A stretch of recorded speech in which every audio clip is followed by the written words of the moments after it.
ये हल दीजिए। देखिए लास्ट क्लास तक के हम लोगों ने जो न्यूमेरिकल डिस्कस किए थे किसके ऊपर थे, इंटीग्रेटेड रेट लॉ इक्वेशन, बराबर है ना। इंटीग्रेटेड रेट लॉ इक्वेशन के न्यूमेरिकल हम लोगों ने कंडक्ट कर लिए। Integrated rate law equation, zeroth order reaction, first order reaction देख लिए थे, बराबर है। आज जो हमारा टॉपिक है जो न्यूमेरिकल का हुआ है कि किस तरह से टेम्परेचर ये हमारा रेट ऑफ रिएक्शन को अफेक्ट करता है। और गाइस आपको याद होगा इसके रिगार्डिंग एक इक्वेशन हमें किसी साइंटिस्ट ने दिया था, जिस साइंटिस्ट का नाम था अरेनियस इक्वेशन। तो याद आ रहा है, अरेनियस नाम के जो साइंटिस्ट थे, अरेनियस नाम के साइंटिस्ट ने हमें एक इक्वेशन दिया था और हमें ये कहा था कि इस इक्वेशन को यूज करके हम ये निकाल सकते हैं कि कोई भी टेम्परेचर के ऊपर हमारा रेट ऑफ रिएक्शन किस तरह से अफेक्ट होता है, एग्जैक्टली। और उससे रिलेटेड उन्होंने एक इक्वेशन दिया। इक्वेशन क्या था, A equal to A into T to the power minus Ca upon RT था क्या। यही हमारी इक्वेशन थी। इस K का मतलब क्या होता है, रेट कांस्टेंट। क्या होता है, रेट कांस्टेंट, बराबर है। A का मतलब ये अरेनियस कांस्टेंट होता है। क्या होता है, अरेनियस कांस्टेंट। इस अरेनियस कांस्टेंट को हम लोग प्री एक्सपोनेंशियल फैक्टर भी कहते हैं। क्या कहते हैं, प्री एक्सपोनेंशियल फैक्टर, या फिर इसी को हम लोग फ्रीक्वेंसी फैक्टर भी कहते हैं। क्या कहते हैं, फ्रीक्वेंसी फैक्टर। ओके, क्या कहते हैं इसको हम लोग, फ्रीक्वेंसी फैक्टर, एग्जैक्ट। उसके बाद बाकी तो सब आपको पता ही है। ए का मतलब क्या होता है, एक्टिवेशन एनर्जी। आर का मतलब गैसियस कांस्टेंट और टी का मतलब क्या होता है, बराबर है ना। और गाइस इसी में एक हमें और चीज याद रखना है, फॉर सक्सेसफुल कोलिजन, ठीक है ना। क्या वो याद रखना है, for successful collision. For successful collision का मतलब कि जब मेरे नंबर ऑफ मॉलिक्यूल एक दूसरे के साथ क्या करते हैं, कोलाइड होते हैं, तो उस समय कितने नंबर ऑफ फ्रैक्शन, कितने फ्रैक्शन ऑफ मॉलिक्यूल, फ्रैक्शन याद है, ग्राफ बताया था फ्रैक्शन वाला, fraction of molecule when collide to each other. जैसे हम लोगों ने फ्रैक्शन ऑफ मॉलिक्यूल का गैसेस फेज में ग्राफ बनाए थे। जब टेम्परेचर कम था, एक टेम्परेचर हमने कांस्टेंट लिए थे, याद करने की कोशिश कीजिए। एक कांस्टेंट टेम्परेचर लिया तो कितने फ्रैक्शन ऑफ मॉलिक्यूल हमारे उस एक्टिवेशन एनर्जी को क्रॉस किए थे। कुछ ऐसा ग्राफ था, याद करने की कोशिश कीजिए। यहाँ पे एक्टिवेशन एनर्जी लिए थे, नहीं याद आ रहा है। फिर फ्रैक्शन, इसमें फ्रैक्शन ऑफ गैसेस लिए थे हम लोगों ने, यहाँ पे एनर्जी लिए थे। ये ग्राफ याद करने की कोशिश कीजिए, बहुत इंपॉर्टेंट है। याद आ रहा है ग्राफ, इस ग्राफ में मैंने बताया था, एक जब मैंने टेम्परेचर कांस्टेंट किया था, कुछ तो भी टेम्परेचर मान के चलिए मैंने T1 नाम का टेम्परेचर कांस्टेंट कंसिडर किया था, तो उस समय मान के चलिए यहाँ पे मैंने कुछ इतने नंबर ऑफ मॉलिक्यूल, यहाँ पे फ्रैक्शन ऑफ मॉलिक्यूल्स लिए थे हमने। क्या लिए थे, फ्रैक्शन ऑफ मॉलिक्यूल। तो हम लोगों ने कंसिडर किया था कि इतने अगर गैसेस वहां पे एक्टिवेशन एनर्जी को अगर अचीव कर रहे हैं, एक्टिवेशन एनर्जी को अचीव कर रहे हैं मतलब वहां पे कोलाइड हो रहे हैं, सक्सेसफुली कोलाइड हो रहे हैं, एग्जैक्टली। सक्सेसफुली क्या हो रहे हैं, कोलाइड हो रहे हैं। भाई कोलाइड होंगे तभी तो प्रोडक्ट बनाएंगे। तो किस कंडीशन में, इस एक्टिवेशन एनर्जी के ऊपर बात चल रही थी। फिर हमने क्या किया था, टेम्परेचर बढ़ा दिए थे। ये वो टेम्परेचर था पहला जो हम लोगों ने फिक्स किए थे, याद है ना। उसके बाद हमने टेम्परेचर बढ़ाए थे।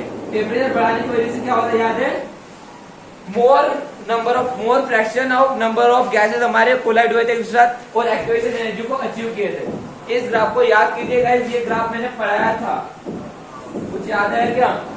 ये वाला ग्राफ यहाँ पे वो 0.12 था, कुछ तो भी याद है, यहाँ पे वो 0.24 था। ये ग्राफ याद करने की कोशिश कीजिए। यहाँ पे हम लोगों ने फ्रैक्शन ऑफ गैसेस लिए थे। क्या लिए थे, फ्रैक्शन ऑफ गैसेस, याद करने की कोशिश कीजिए। यहाँ पे हमने एनर्जी लिए थे, वो ग्राफ मैंने पढ़ाया था और मैंने बताया भी था। ये हमें ग्राफ बताया था कि कैसे टेम्परेचर हमारे रेट को वेरी करता है करके। कुछ याद आया क्या, ये ग्राफ याद आ रहा है क्या गाइस। यही ग्राफ है हमारा फ्रैक्शन ऑफ गैसेस के कोलिजन का। किसका ग्राफ है, फ्रैक्शन ऑफ गैसेस के कोलिजन का। फ्रैक्शन ऑफ गैस मतलब जब मैं गैसेस को फ्रैक्शन में लेता हूँ, फ्रैक्शन में इधर से उस गैस को, एक गैस को मैं फ्रैक्शन में नहीं ले रहा हूँ, जब मैं नंबर ऑफ गैसेस को एक साथ कोलाइड करने की कोशिश करता हूँ, तो वहां पे कितने फ्रैक्शन ऑफ गैसेस एक दूसरे के साथ कोलाइड होते हैं और प्रोडक्ट की लाइन को कैच करते हैं। जैसे 0.12 है, इसका मतलब क्या था, 100 में से 12 पढ़ाया था ना यार, फ्रैक्शन ऑफ गैसेस के बारे में बताया था ना। तो गाइस जब भी आपको फ्रैक्शन ऑफ गैसेस के कोलिजन की बात चलेगी, किसकी बात चलेगी, फ्रैक्शन ऑफ गैसेस के कोलिजन की, तो आपको उसके लिए जो इक्वेशन याद है, इक्वेशन याद रखना है, F is equal to e to the power minus EA upon RT। क्या इक्वेशन याद रखना है? F इज इक्वल, ये F रिप्रेजेंट करता है फ्रैक्शन ऑफ गैसेस कोलाइड, कितने फ्रैक्शन ऑफ गैसेस कोलाइड हो रहे हैं उसको रिप्रेजेंट कर रहा है। F इज इक्वल क्या होता है? F is equal to e to the power minus EA upon RT। मतलब मैं बोल सकता हूँ ये फ्रैक्शन मतलब क्या है? K upon A, K upon A is equal to e to the power minus EA upon RT। अरे हवा नहीं, बट ये फॉर्मूला कब यूज करना है? जब फ्रैक्शन ऑफ गैसेस के कोलिजन की बात चलेगी। किसकी बात चलेगी? फ्रैक्शन ऑफ गैसेस के कोलिजन की। ये ग्राफ याद कीजिएगा तो समझ जाएगा। यहाँ पे हमने जो गैस लिए थे फ्रैक्शन में लिए थे, याद है ना? 0.1, 0.2 ग्राफ याद कीजिए, आपको याद आएगा। यहाँ पे हमने लिए थे कि 100 में से कितने गैसेस अप्रोच करेंगे एक्टिवेशन एनर्जी को। एक्टिवेशन एनर्जी को अप्रोच करेंगे मतलब उस पॉइंट पे जाके क्या होंगे? कोलाइड होने के लिए रेडी हो जाएंगे और उसके बाद कोलाइड होकर क्या बनाएंगे? प्रोडक्ट। और उसके रिगार्डिंग फॉर्मूला बोलते याद करना है F is equal to e to the power minus EA upon RT। But ये फॉर्मूला तभी यूज करना है जब फ्रैक्शन ऑफ गैसेस के कोलिजन की बात चलेगी। फ्रैक्शन ऑफ गैसेस वहां पे वर्ड मेंशन होगा, फ्रैक्शन ऑफ गैसेस वहां पे वर्ड मेंशन होगा, तभी ये फॉर्मूला यूज करना है, याद रहेगा। अदरवाइज ये क्या है formula? K is equal to A into e to the power minus EA upon RT, जिसमें K का मतलब रेट कांस्टेंट होता है, A का मतलब एक तो प्री एक्सपोनेंशियल फैक्टर बोले या फिर फ्रीक्वेंसी फैक्टर बोल सकते हैं, याद रहेगा। उसके बाद और एक फॉर्मूला हमने पढ़े थे इसी में, जो फाइनली दो टेम्परेचर के ऊपर निकाले थे।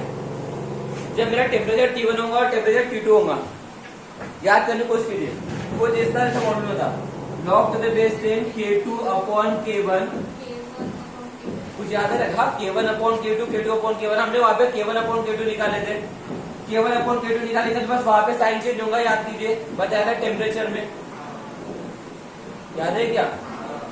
EA upon 2.303 R log to, sorry यहाँ पे आया था T2 minus T1 upon T1 into T2, यही था क्या फॉर्मूला? जब हम लोगों ने यहाँ पे K1 अपॉन K2 लिए थे, यहाँ पे T1 माइनस T2 लिए थे।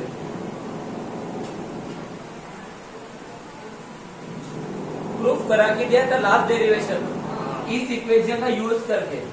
इस इक्वेशन को सिंप्लीफाई किए थे, एक इक्वेशन बनाए थे। इक्वेशन बनाने के बाद दो टेम्परेचर कंसिडर किए थे कि दो टेम्परेचर के ऊपर उसके दो रेट कॉस्ट होंगे। फिर उसका सब्ट्रैक्शन किए थे, सॉरी डिवीजन किए थे, सब्ट्रैक्शन किए थे। क्या किए थे? सब्ट्रैक्शन। नहीं याद आ रहा है भाई? याद नहीं आ रहा है इसका मतलब आप पढ़ाई नहीं कर रहे हो। और मैंने पहले बताया सैटरडे को तुम्हारा केमिस्ट्री का पेपर है और मैं कितना याद कराऊं? तुम्हारे पास कोई ऑप्शन नहीं है, पढ़ना ही पड़ेगा। याद कीजिए, इसी डेरिवेशन का लास्ट डेरिवेशन था, ये लास्ट प्रूफ था जहाँ पे हम लोग आगे रुक गए थे। वहां पे K1 अपॉन K2 के फॉर्म में मैंने प्रूफ निकाल के दिया था। मैंने बताया था अगर यहाँ पे इंटरचेंज करूंगा तो यहाँ पे इंटरचेंज हो जाएगा। है क्या फॉर्मूला? चेक करो क्या था फॉर्मूला वो डेरिवेशन का। log to the base 10 K1 upon K2 is equal to E upon 2.303 R T1 minus T2 upon T1 into T2। यहाँ पे इंटरचेंज किया इसलिए यहाँ पे साइन भी चेंज हो गया। मिला क्या? अरेनियस कांस्टेंट की इक्वेशन देखो, इतना पीछे जाने की जरूरत नहीं। Arrhenius constant, Arrhenius equation, Arrhenius equation का लास्ट डेरिवेशन का प्रूफ था ये। है क्लियर? तो आज हम लोग बेसिकली न्यूमेरिकल इन तीन टॉपिक के ऊपर पढ़ेंगे। एक, जब हमें फ्रैक्शन ऑफ मॉलिक्यूल के कोलिजन की बात चलेंगी। एक सेकंड, जब हमें प्री एक्सपोनेंशियल फैक्टर या रेट कांस्टेंट या एक्टिवेशन एनर्जी कुछ भी गिवन रहेगा कुछ तो भी निकालने के लिए बोलेगा। और थर्ड, जब टेम्परेचर वैल्यू होंगे तब रेट कांस्टेंट निकालने के लिए बोल सकता है, फिर रेट कांस्टेंट वैल्यू होंगे तो टेम्परेचर निकालने के लिए बोल सकता है। ठीक है, स्टार्ट करते हैं। चलिए ध्यान दीजिए, क्वेश्चन नंबर 83 मिला। देखिए पहले 83 में क्या बोला है? व्हाट फ्रैक्शन ऑफ मॉलिक्यूल, क्या बोला है? What fraction of molecule in gas at 300 kelvin collides. मार्क कीजिए उस स्टेटमेंट को, क्या बोला है? What fraction of molecule in gas collides. कितने फ्रैक्शन ऑफ मॉलिक्यूल्स ये कोलाइड्स होंगे? कितने फ्रैक्शन ऑफ मॉलिक्यूल से क्या होंगे? कोलाइड्स होंगे। मतलब F, ये F का मतलब क्या होता है? Fraction of molecule of a gas collide, अभी थोड़ी देर पहले बताया। ओके, मतलब आपको क्या निकालना है, एफ, लेकिन कब, जब टेम्परेचर कितना है तुम्हारे पास, 300 केल्विन। आगे बोलिए क्या बोला है, we can equal energy to activation energy of 50 kilo joule per mole. Activation energy given है, कितनी गिवन है, 50 किलो जूल पर मोल। कितनी गिवन है, 50 किलो जूल पर मोल। तो स्टार्ट करते हैं। देखिए एफ निकालना है, एफ निकालना है, उसके बाद टी पता है, ई पता है, एक्टिवेशन एनर्जी बोला, इसका मतलब दिमाग में आ जाता है। फ्रैक्शन ऑफ मॉलिक्यूल में एक्टिवेशन एनर्जी गिवन, तो समझिए ना अरेनियस इक्वेशन की बात चल रही है। एक्टिवेशन एनर्जी का कंसेप्ट किसने दिया, किसने दिया, समझ में आया ना। बाकी किसी ने भी इसके बारे में दिया नहीं था, अरेनियस ने दिया था। तो अरेनियस इक्वेशन भी fraction of molecule of colloids, उसकी इक्वेशन क्या होती है, बोलो, बाय अरेनियस, अरेनियस इक्वेशन क्या थी, F is equal to minus I। कुछ याद आया क्या, देखो F निकालना है, F निकालना है, TA की वैल्यू पता है, R गैसेस कांस्टेंट है, और T तो तुम्हारा टेम्परेचर है, ठीक है, तुम्हारा टेम्परेचर। तो स्टार्ट करें, कैसे सॉल्व करेंगे, ध्यान दीजिए, सिंपल क्वेश्चन है वैसे तो, ध्यान है सबका। देखिए F निकालना है, कोई दिक्कत नहीं, लेकिन हमें एक्सपोनेंशियल वैल्यू निकालना नहीं आता है। क्या निकालना नहीं आता, एक्सपोनेंशियल वैल्यू निकालना नहीं आता है। फिर क्या करेंगे, सबसे पहले इस एक्सपोनेंशियल को हम लोग लॉग में कन्वर्ट करके रख देंगे। ओके, लेकिन मुझे पता है एक्सपोनेंशियल टर्म इक्वल टू उधर जाती है तो नेचुरल लॉग बनती है। क्या बनती है,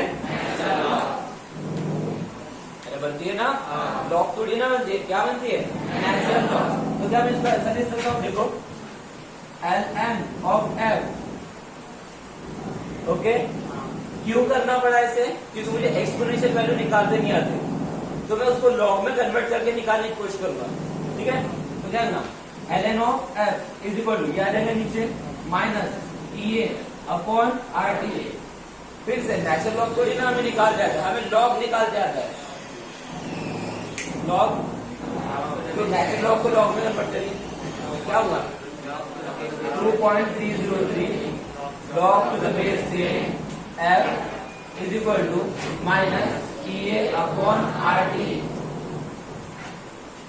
ओके, इसको एक साइड में रखो क्योंकि आखिर में मुझे f निकालना है, इसको दे शिफ्ट कर देगा, log to the base 10 f is equal to minus EA upon RT into 2.303। अब f निकालना है, इसको अगर मैंने सॉल्व कर लिया, लॉग उधर शिफ्ट कर लिया तो एंटीलॉग बन जाएगा, और एंटीलॉग तो निकालना आता है सबको। समझा क्या बोला, क्यों कन्वर्ट किया, ये कन्वर्शन समझा क्या, क्यों कन्वर्शन किया, बिकॉज हमें एक्सपोनेंशियल वैल्यू थोड़ी ना फाइंड आउट करते आता है, लेकिन हमें एंटीलॉग तो निकालना आता है सबका। अरे आया ना, इसलिए पहले उसको लॉग में कन्वर्ट किया और फाइनली इसको इधर लेके जाऊंगा तो एंटीलॉग बन जाएगा, लेकिन उसके लिए पहले मुझे इसको सॉल्व करना पड़ेगा, करना पड़ेगा ना। चलो तो करते हैं, तो वैल्यू पुट कर लो, log to the base 10 f is equal to, minus है तो माइनस, ये की वैल्यू कितनी है, 50 किलो जूल। 50 किलो जूल का मतलब क्या होता है, 50 इंटू 10⁻³ जूल पर मोल। ओके, इसको जूल में कन्वर्ट क्यों किए, बिकॉज आप जो ये गैसेस कांस्टेंट की वैल्यू लेते हो जूल में होती है, 8.314। भूल गए क्या, याद कीजिए, गैसेस कांस्टेंट ये जूल में होता है, इसी वजह से हमने इस किलो जूल को पहले काय में कन्वर्ट किए, जूल में। कन्वर्शन नहीं करोगे तो आंसर गलत आएगा, मैं पहले बता रहा हूं, पहले आपको पता होना चाहिए। ओके, तो पुट द वैल्यू कितना है, 15 इंटू 10⁻³ डिवाइडेड बाय R 8.314। याद कीजिए बेटा, कई बार यूज कर चुके हैं। 8.314 इंटू टेम्परेचर कितना है 300 इंटू 2.303। ओके, कोई दिक्कत यहाँ तक के? तो पहले इस कैलकुलेशन को हम लोग सॉल्व कर लेंगे, माइनस को छोड़ देंगे, ठीक है? सिर्फ इस कैलकुलेशन को सॉल्व करेंगे। Let's start. चलो, तो क्या है ना, बोलो। log ऑफ 15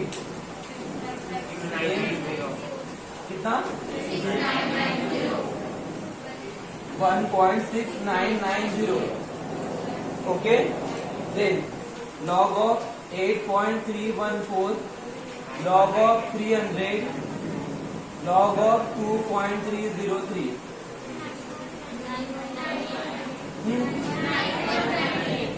9198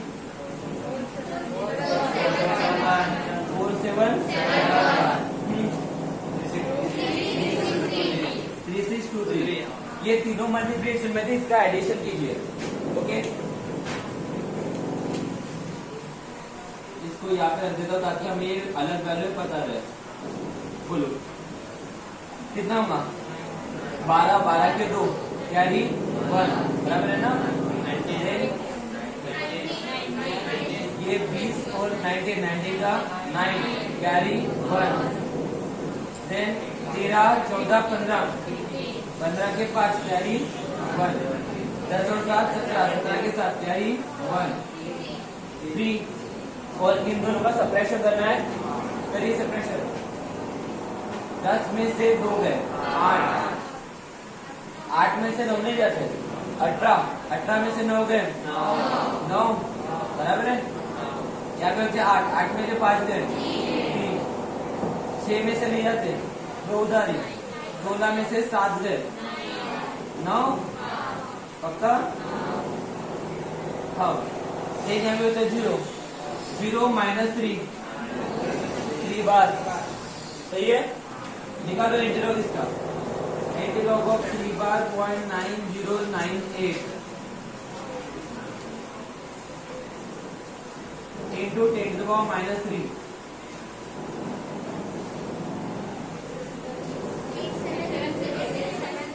8706 कंफर्म है? पक्का।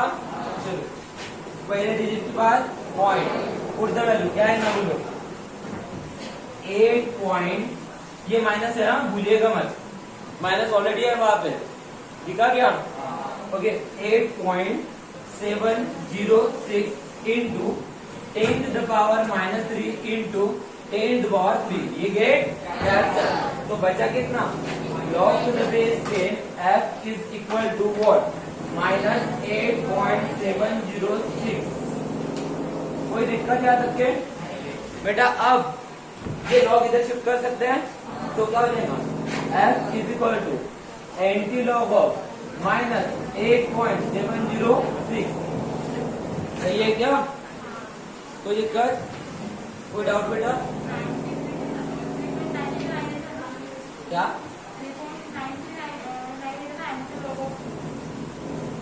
आंसर 9098।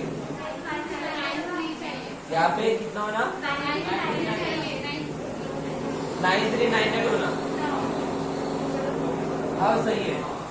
यहाँ पे देखो ना 9398 है ना, तुमने ढूंढे किस में? 9398 में ही ढूंढे। चेक कर लो एक बार फिर भी। करेक्ट है, लिखने में मिस्टेक हुआ था बस। फिर भी आंसर चेक कर लो, डाउट नहीं होना चाहिए। 8706। ओके, और कोई दिक्कत? चलिए, एंटीलॉग निकालना है, लेकिन एक बात भूलिए मत, ये माइनस पूरे वैल्यू का माइनस है। यहाँ पे ऑलरेडी माइनस अवेलेबल है, मैंने नहीं डाला था, समझा क्या? ये माइनस अवेलेबल है, इसका मतलब ये माइनस इस 8 का माइनस नहीं है, उस पूरे वैल्यू का माइनस है। और रूल याद है, मेंटिस का कभी भी निगेटिव नहीं होना चाहिए, इसलिए एंटीलॉग डायरेक्ट नहीं निकाल सकते। ओके, तो कन्वर्शन करने पड़ेंगे। कन्वर्शन फैक्टर देखिए क्या होंगे। तो एंटीलॉग ऑफ, ठीक है, -8 -0.706, याद है ना? ये 8.706 का मतलब क्या होता है? 8 + 0.706 बनाया वो। ओके, तो मैंने माइनस इसको भी दिया, माइनस इसको भी दिया। मेन के साथ कभी भी निगेटिव नहीं होना चाहिए, तो क्या करेंगे, कन्वर्ट करेंगे। चलो करो कन्वर्ट। तो एंटी लॉग ऑफ बोलो -8 ओके, +1 इसका दूंगा, -1 इसका दूंगा, -1 + 1 -0.706। तो 1 में से इतना माइनस करो जल्दी से। Anti log of -9 + 0. कितना होगा, 1 में से 0.706 सब्ट्रैक्ट कीजिए। 1.000 0.706 10 4 गेले 6 गेले 4 राहिले 9 2 0 गेला 9 राहिला 9 मधून 7 गेले 9 मधून 7 गेले 2 राहिले 294 होगा क्या, तो 0294। तो चलो अब इसको क्या लिखेंगे हम लोग, एंटी लॉग ऑफ बोलो 9 बार, सही है क्या, 9 बार 0.294। तो 294 का एंटी लॉग निकालिए, 294 का एंटी लॉग निकालिए, कितना है 1968। पहले डिजिट के बाद देंगे पॉइंट, और ये आएगा इंटू 10⁻⁹। समझा क्या, कोई दिक्कत। तो this is your last answer F. कितने फ्रैक्शन ऑफ मॉलिक्यूल हमारे कोलाइड्स होंगे जब मेरे एक्टिवेशन एनर्जी होंगे 50 kJ/mol। समझा क्या, तो कितने फ्रैक्शन ऑफ गैसेस ये होंगे कोलाइड, 1.968। आप इसको अप्रोक्सीमेट वैल्यू 2 कर सकते हो, 1.96 ऑलमोस्ट 2 है, 2 × 10⁻⁹ करना हो तो कर सकते हो, otherwise this is your final answer. ठीक है, लिखिए जल्दी से। हाँ, next, the decomposition of an organic compound follows the equation. कोई तो भी ऑर्गेनिक कंपाउंड है जिसका डिकम्पोजिशन हो रहा है और उससे रिलेटेड हमें एक इक्वेशन दी है। क्या इक्वेशन दी है बताओ, A = 4.5 × 10⁻11 okay, second inverse into e⁻⁻2 K/T। और फाइनली हमें बोला है कैलकुलेट द EA। EA निकालो मतलब एक्टिवेशन एनर्जी, EA निकालना है। सिर्फ ये एक इक्वेशन दी है और EA निकालने के लिए बोला है। ये आप पागल समझते ये लोग अपने को, पागल नहीं समझते। इस इक्वेशन को देखो और EA कहाँ आता है ये याद करो। ये किसने बताया था ये याद करो, ये किसने बताया था, अरेनियस इक्वेशन। इसका मतलब मुझे अरेनियस इक्वेशन लेना पड़ेगा पहली बात, और उसको इस इक्वेशन से कंपेयर करना पड़ेगा, क्योंकि अरेनियस इक्वेशन याद कीजिए क्या होती है, K = A × E⁻⁻ कुछ याद आ रहा है क्या, याद आ रहा है, -E/RT आया ना। तो कहीं ना कहीं मुझे इस इक्वेशन को भी वैसे ही दिख रहा है, उसको भी देखिए K = इसका मतलब ये A होगा शायद से, e⁻⁻⁻E/RT कुछ याद आ रहा है क्या, अरे हाँ है ना, कर ले कंपेयर फिर। चलो सो बाय अरेनियस, सॉरी इसको देते equation number 1 okay, Arrhenius comparing equation number 1 with Arrhenius equation। क्या होती है Arrhenius equation, A = A/E/RT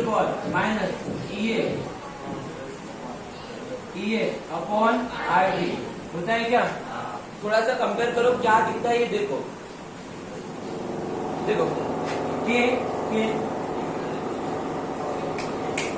दिख रहा है, मतलब ये A होगा है ना, ये E है। अब E निकालना है और ये ऊपर में दिख रहा है। अब इसको देखो और इसको देखो क्या दिख रहा है, दोनों में माइनस यहाँ पे, माइनस यहाँ पे भी तो है, आया ना। अब यहाँ पे होता है EA/RT, यहाँ पे क्या है EA/RT, और यहाँ पे क्या है, सिर्फ डिनोमिनेटर में T है, सिर्फ डिनोमिनेटर में क्या है। इसका मतलब मैं ये बोल सकता हूँ ये पूरी वैल्यू ये पूरी वैल्यू किसकी होंगी? EA अपॉन R की होगी, क्योंकि यहाँ पे R दिख रहा है क्या? अगर यहाँ पे R होता तो इसका मतलब ये अकेली वैल्यू EA की होती है। मैं क्या बोला, समझा क्या? लेकिन यहाँ पे R ही नहीं है, सिर्फ डिनोमिनेटर में है, तो यहाँ पे डिनोमिनेटर में T भी तो है, इसका मतलब EA अपॉन R की वैल्यू है ये। समझा क्या? तो क्या जाएगा? बोलो, इक्वेशन नंबर 7 है ना, इसके साथ कंपेयर कर लो इसको, बोलो क्या होगा? क्या भी लिख देता हूँ, अरेनियस इक्वेशन पहले लिख दो, बाद में लिखो compare by, sorry Arrhenius equation comparing equation number 1 and second, करो कंपेयर। ये तो E है, यहाँ पे देखिए डिनोमिनेटर में E है, माइनस E अपॉन RT यहाँ पे होता है, लेकिन यहाँ पे माइनस 280 K अपॉन T है, तो यहाँ पे भी तो T है, अरे है ना? इसका मतलब मिसिंग क्या है? माइनस वहां पे भी, माइनस यहाँ पे भी है, मतलब E अपॉन R की वैल्यू शायद ये पूरी है। समझा? तो लिख दो यहाँ पे EA अपॉन R, माइनस क्यों लिखो? यहाँ पे भी माइनस है, यहाँ पे भी माइनस है, लिखने की जरूरत है क्या? क्या बोला, समझ में आ रहा है क्या? नोट्स को मत फॉलो करो बेटा, मैं कई बार बोलता हूँ, अपना भेजा भी यूज करो कहीं तो भी। ओके, यहाँ पे माइनस है, तुम कंपेयर ही कर रहे हो ना, जैसा वहां दिख रहा है वैसा यहाँ पे दिख रहा है कि नहीं दिख रहा है, चेक करो। तो यहाँ पे दिख रहा है E अपॉन R की वैल्यू कितनी है? 2 माइनस कहाँ से आएगा आपके से? माइनस का कंपेयर हो गया ना यार, जाएगा 28,000, सही है क्या? ये निकालना है, पहले R पता होना चाहिए। R क्या होता है? गैसियस नहीं होता, तो EA is equal to 28,000, okay, whole divided by 8.314, होता है क्या? तो चलो लिखे जाओ, therefore EA is equal to 28,000 into इसको इधर ले जाओ 8.314, बस करना क्या है? मल्टीप्लीकेशन, सही है क्या? अब बेटा क्या आप इतना काम नहीं कर सकते हो? यूनिट लिख देना आखिरी में, जूल पर मोल, समझा क्या? चलो एक तो करो, नहीं तो इसको घर में कर लेना, हम आगे बढ़ते हैं, ठीक है? करा के दू क्या? मल्टीप्लीकेशन बताइए जल्दी से। एक तो लॉग यूज कीजिए या फिर सिंपल मल्टीप्लीकेशन भी कर सकते हो। आपको अगर 28 का टेबल आता होगा तो क्या है उसमें, 28 को मल्टीप्लाई करना चालू करो, यहाँ पे 000 तो है, वो आखिरी में लगा देना और पहले पॉइंट को मैनेज कर लेना, या फिर पॉइंट को मैनेज नहीं करना होगा तो 000 को हटा दो, फिर यहाँ पे 8314 बचेगा, 28 को बस इस वैल्यू को मल्टीप्लाई करो तो फाइनल आंसर होगा। जय भवानी जय शिवानी, मल्टीप्लिकेशन करा। चलिए आगे बढ़ते हैं, क्वेश्चन नंबर 85, ध्यान है सबका। First order gas phase reaction has activation energy, हमें एक्टिवेशन एनर्जी गिवन है, मतलब ये एक्टिवेशन बोल दिया तो एक बार दिमाग में आ जाना चाहिए क्या? Arrhenius equation, okay. ये की वैल्यू कितनी गिवन है?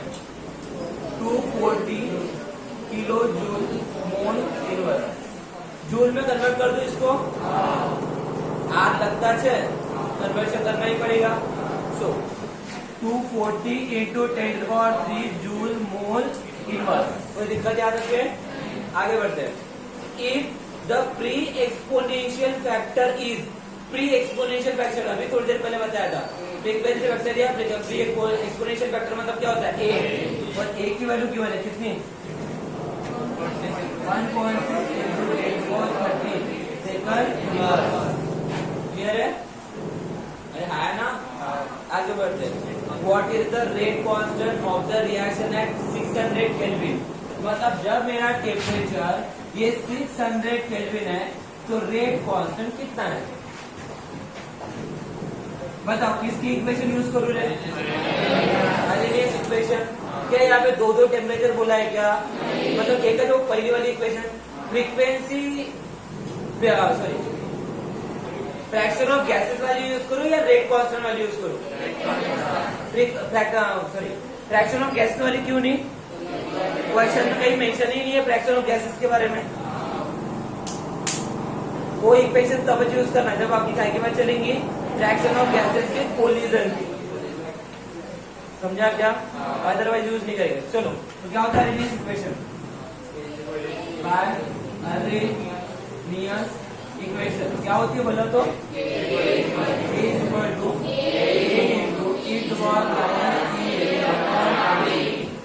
अब बात तो ये है कि मुझे निकालना है कि बिल्कुल निकाल सकता हूँ, पर मुझे क्या ये एक्सपोनेंशियल टर्म निकालना आता है क्या? नहीं।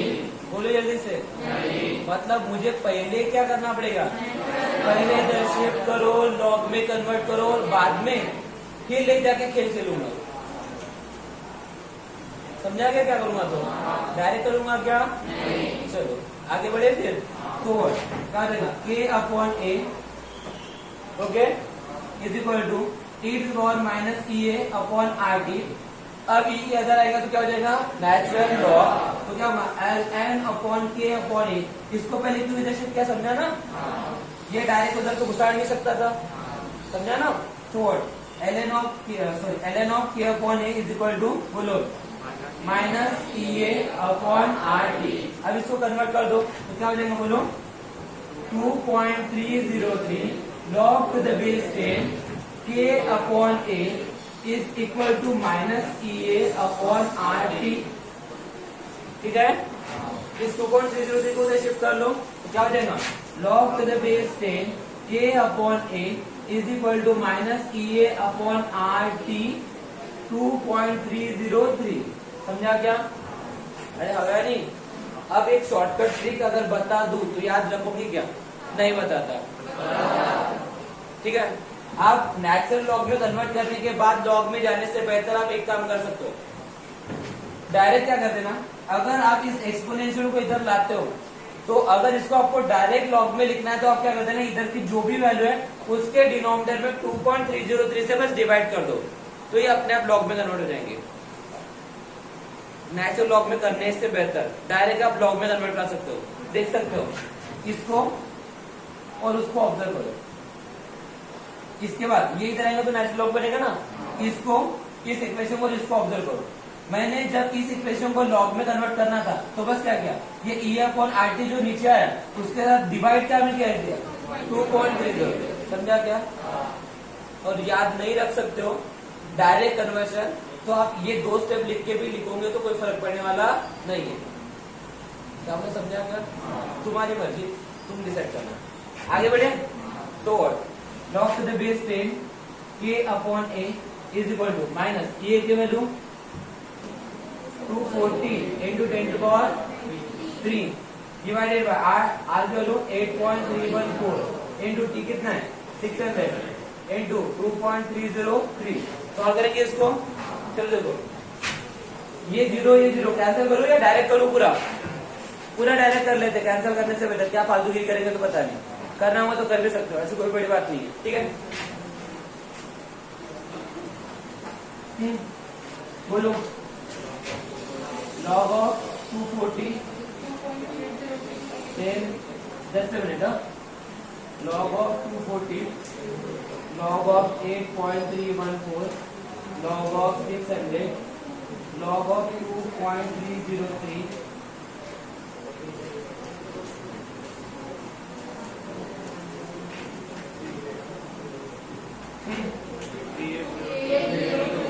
24 है। चलो मैं 3802 ओके बोलो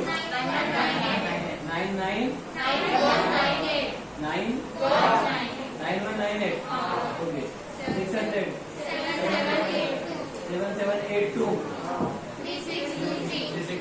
3623। चलो इसका एडिशन करो। 10 और 3 13 13 के 3 कैरी 1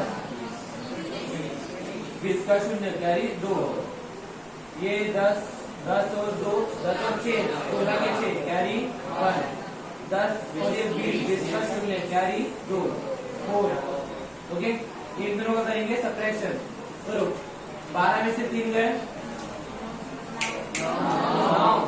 9 में से 0 गया 9 7 में से 6 गए 1 3 में से 0 गया 3 2 में से 4 गए 2 बार। ओके सही है क्या? Antilog of antilog of 2 बार 0.3199 इज इक्वल टू 2088 पक्का इंटू 10⁻²। क्लियर है? चलो लिखो यहाँ पे क्या हो जाएगा, log to the base 10 k upon a is equal to minus already है, मैंने इसका कैलकुलेशन कितना किया 2.088 इंटू 10⁻² इंटू 10⁻3 ये बचा था यहाँ पे, अरे हया नहीं गो ऑन, क्या हो जाएगा माइनस 2.088 इंटू 10⁻1, इसको हटाना होगा तो हटा सकते हो, क्या हो जाएगा माइनस 20.88। क्लियर है इतना? अरे हया नहीं, लेकिन ये लॉग उधर जाने वाला है, अब तो बनने वाला है एंटी लॉग, भूलिएगा मत। तो therefore log to the base 10 k upon a, log to the base 10 k upon a। अब ध्यान से करना, k upon a is equal to antilog of बोलो माइनस 20.88। डायरेक्ट नहीं निकाल सकते हो, पता है ना? मैं डायरेक्ट कन्वर्शन करने वालों को कोई दिक्कत होगी तो बोल देना, ठीक है? एंटी लॉग ऑफ माइनस 21 मतलब 21 बार पॉइंट एक में से 88 गए, मुझे लगता है 0.12 होता है। इतना मैथ तो स्ट्रॉन्ग होना चाहिए भाई। तो 0.12 कैसे है समझा क्या? +1 -1 का एडजस्टमेंट, -1 इसके साथ दिया, +1 वाले में से 88 माइनस किया 0.88, तो 0.12 बच जाएगा। तो निकालो 12 का एंटी लॉग।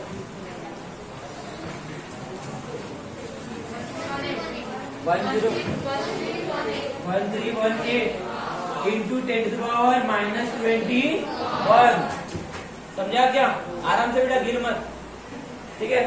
कितना है 1.318 इंटू 10⁻21, लेकिन निकालना क्या है के, तो अभी भी आंसर बचा है। अब इस ए को उधर शिफ्ट कर लो तो क्या हो जाएगा, अब ए जा सकता है उधर, बोलो के is equal to 1.318 into 10⁻21 into A 1.318 into A की वैल्यू कितनी है बेटा 1.6 इंटू 10⁻21 इंटू 10⁻13। इसको पहले मैनेज कर लो, कितना होगा 1.318 इंटू 1.6 इंटू हाउ मच 21 में से 13 गए 8 ना इंटू -8। अब ये तो मल्टीप्लीकेशन है, कर लेंगे? कर सकते हो या करा के दू? चलो करो अभी। 16 का टेबल येते का? 16 नाही आहे, येते का? कुणाला येते? हात करते जरा, चलो खड़े हो जाओ, बोलो 16 चलो तुम लोग करो और डायरेक्ट बताओ।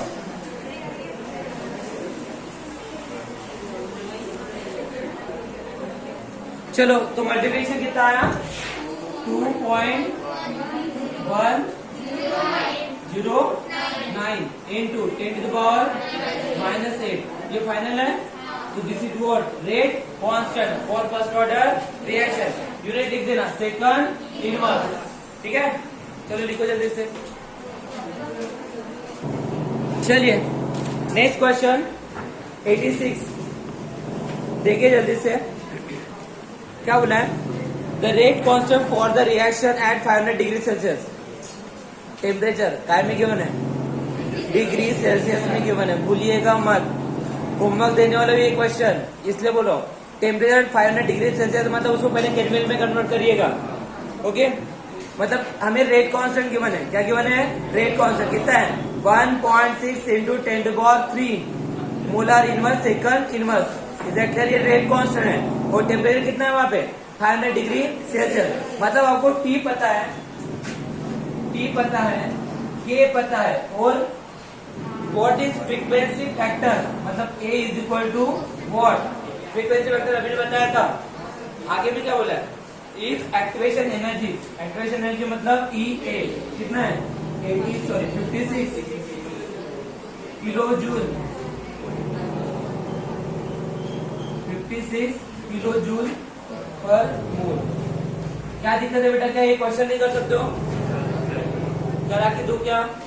तुम अगर बोलोगे हर एक क्वेश्चन में वैल्यू पुट करो, हर एक वैल्यू का मतलब हर एक कैलकुलेशन का सिंप्लीफिकेशन करो और फाइनली हर एक क्वेश्चन का आंसर निकाल के दो, फिर तो मैं ही करूंगा, तुम क्या करने वाले हो ये बताओ भाई। अभी तो सेम क्वेश्चन हुआ है, फॉर्मूला वही है, क्या है? a equal to A into E to power minus A upon R T होता है क्या? ये a इधर ला लो, k upon A is equal to होता है ना, बोलो दिस क्या होता है? Minus A upon R T. Okay, exponential इधर आ गया तो नेचुरल हो गया, लॉग में कन्वर्ट करना है, लॉग टू द बेस 10 तो क्या हो जाएगा 2.303 डायरेक्ट किया मैंने, समझा क्या? अब मुझे निकालना है a, क्या निकालना है? a। तो एक काम कीजिए, लॉग के अंदर वाले टर्म को इंटरचेंज कीजिए, माइनस हट ही जाएगा, मतलब आखिरी में जो आप लोगों को एडजस्टमेंट करना पड़ता है ना, एडजस्टमेंट ही करना पड़ेगा।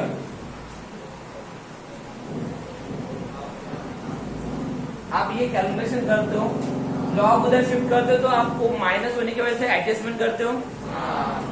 अरे हवे नहीं भाई, ए निकालना है तो ए को ऊपर रख दो ना, क्या दिक्कत है? ए ऊपर जाएगा तो ये साइन पे हट जाएगा। लॉग के इंटरनल वैल्यू अगर इंटरचेंज करोगे तो वैल्यू का साइन चेंज हो जाता है। तो यहाँ पे मैं ऐसे लो तो लॉग ऑफ ए बाय के इज इक्वल टू क्या हो जाएगा? ई ए अपॉन 2.303 आर टी। ये भी पता है, ये भी पता है, ये भी पता है, सॉल्व कर लो। फिर उसके बाद ये लॉग उधर जाएगा तो एंटी लॉग निकाल लेना, कि इधर शिफ्ट कर लेना, ए निकल जाएगा। इस क्वेश्चन में तुम्हें एक फायदा ये है कि तुम लोगों को एंटी लॉग में एडजस्टमेंट नहीं करना पड़ेगा। क्यों? मैंने साइन पहले ही हटा दिया माइनस वाला, और तुम्हारा ए डायरेक्ट भी आ जाएगा, ये ऊपर है, समझा क्या? अरे हवा नहीं, कोई दिक्कत? नेक्स्ट क्वेश्चन क्या होता है? करने की कोशिश करो, नहीं आएगा तो मुझसे पूछ लेना, ठीक है? टेंशन मत लो। Next question, the rate constant for the first order reaction is rate constant, और हमें उसकी इक्वेशन गिवन है। देखो क्या इक्वेशन गिवन है? log to the base 10 k is equal to 14.34 minus 1.25 into 10 to the power 4 t. Calculate the activation energy for the reaction, और activation energy निकालना है, E A निकालना है। भाई ये इक्वेशन अजीबोगरीब दिख रही है, ऐसा नहीं लग रहा तुम्हें? ये इक्वेशन अजीबोगरीब दिख रही है, ऐसा नहीं लग रहा है क्या? कहाँ से आई होगी ये इक्वेशन? फिर ऐसी इक्वेशन तो हमने अभी रख के देखी नहीं। शरारत सी है, बोलो क्या करेंगे? ये इक्वेशन देखो, नहीं देखो, नहीं देखो, चलो मैं बता दो कहा देखो, तो दिखाओ क्या? देखो ये इक्वल क्या होता है? A into E to power minus E upon R T होता है, ध्यान दो, ठीक है? इस ए को इधर लाओ तो K upon A is equal to, ध्यान दो, okay, minus E upon R T. ये तो देखे होंगे, फिर ये भी देखे होंगे कि इधर लॉग टू द बेस 10 चढ़ाऊंगा तो यहाँ पे 2.303 कहा जाए, समझा क्या? आया ना? फिर लॉग ए बाय बी वाला फॉर्मूला भी पता होगा सबको, क्या होता है लॉग ए बाय बी? लॉग ए माइनस लॉग बी, तो क्या हो जाएगा? Log to the base 10 K is equal to, sorry, minus log to the base 10 A is equal to minus E A upon R T 2.303। ये minus log to the base 10 उधर चला जाएगा तो बोलो क्या हो जाएगा? Log to the base 10 K is equal to, बोलो ना, माइनस हो जाएगा तो क्या हो जाएगा? प्लस, तो log to the base 10 A minus, ये माइनस ऑलरेडी है, ई ए अपॉन 2.303 आर टी। इस इक्वेशन को और इस इक्वेशन को थोड़ा सा कंपेयर तो करो, कुछ दिख रहा है क्या? देखो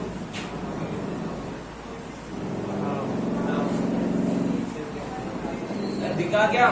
इसका मतलब ये वाली value log to the base 10 ए की है, आया ना?